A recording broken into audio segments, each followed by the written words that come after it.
Taking end-of-season garden peppers and stuffing them with a homemade creamy mac and cheese with a light buttery crumb topping.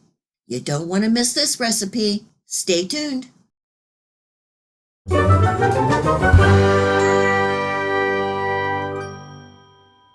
My husband brought home these beautiful peppers from the farmer's market. They said the variety of peppers were called suntan, but I'm not sure. All I know is that they were one of the most flavorful, intense peppers I have ever eaten. I thought the great flavor would combine nicely with some good old creamy mac and cheese. Oh yeah. I have a pound of macaroni that I'm cooking 3 minutes shy of being done.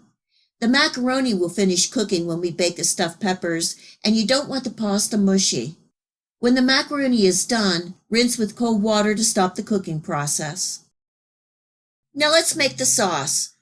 First, we have to make a roux. I have 4 tablespoons of unsalted butter that I melted on medium heat, and I'm adding in 4 tablespoons of all-purpose flour. You will want to use a whisk for this to help make a smooth sauce. Stirring and cooking for a minute. Adding in 2 cups of whole milk and whisking. I'm seasoning with a pinch of salt, white pepper, and cayenne pepper. You can add to your taste or add the seasonings that you like. I'm also adding in a half a cup of cream. Giving that a stir, and you will see the sauce thicken in a minute or two as the sauce heats up. And that's all you need. Now I'm shutting off my heat.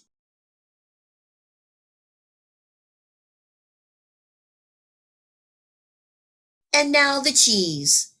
I'm using 4 ounces of New York sharp cheddar cheese, and this gives a nice sharp tang to the mac and cheese.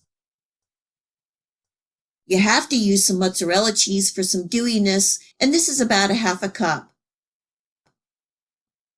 And finally, 1 good cup of mild cheddar cheese to bring it all together.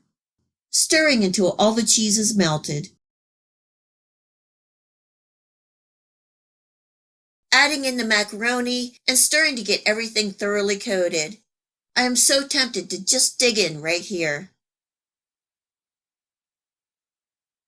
One more thing before we stuff the peppers, and that is the topping. I have a half a cup of panko crumbs, and I'm stirring in 4 tablespoons of melted butter. This is going to give the peppers a nice buttery textured crunch. I cleaned, cut the tops off, removed the seeds and veins of the peppers, and they are ready for stuffing. I have my oven preheating to 400 degrees. You want to lightly spoon in the creamy mac and cheese. You want to try and fill in the gaps, but you don't want to press down and compact the pasta. Give the pasta some room to finish cooking and bond with the cheese. I'm making straight up mac and cheese stuffed peppers, but you could just imagine what you could do with this recipe. Add the seasonings, vegetables, and protein that you like.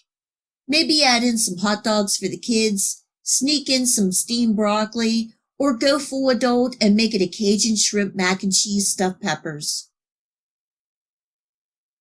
Topping with some more cheese, and then spooning on the crumb topping.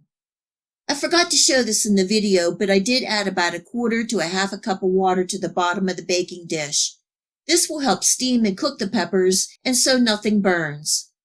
These beauties are going into the center oven and baking for 20 to 30 minutes, or until the peppers are knife tender and the tops are golden brown.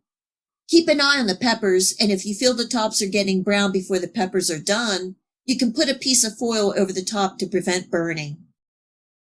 And here are the mac and cheese stuffed peppers. They smell so good. Letting them rest a little bit before digging in. Serving tonight with a side salad. The peppers were out of this world good. The intense sweet pepper taste really combined well with the rich creamy mac and cheese. The only other thing I would suggest would be drizzling over some of your favorite hot sauce. If you like spicy, it is really magic how all the flavors come together. I hope you give my mac and cheese stuffed peppers a try and enjoy. If you like this video recipe, please remember to hit the like and subscribe button to receive my future recipes. Please feel free to share my channel with your friends and family. It really helps my channel grow and it is greatly appreciated. And until next time, much love.